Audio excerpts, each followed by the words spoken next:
আচ্ছা, এই আমাদের তো প্রতিদিনই আমরা বেশিরভাগই তো গতানুগতিক জীবন কাটে।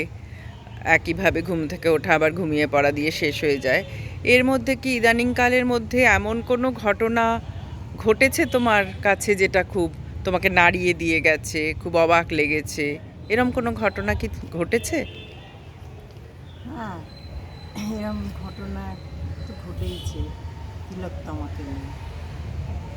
এই এই ইদানিংকালে আমার জীবনে আমি এরকম মানে স্বতঃস্ফূর্ত এরকম মানুষ যে রাস্তায় বেরোতে পারে আমার কোনো ধারণা ছিল না।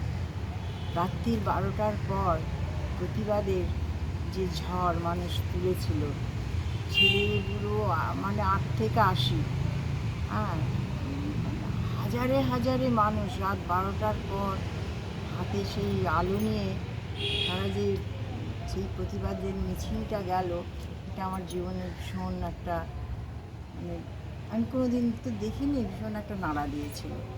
মনে হচ্ছিল যেন আলোর ঢেউ খেলে চলে যাচ্ছে, সবার হাতে সেই মোমবাতি, মোবাইল, সেই চলেছে, কত মানুষ চলেছে, কত মানুষ চলেছে। এটা একটা সত্যি মানে ভীষণ নাড়া দিয়েছিল আমাকে, ভীষণ।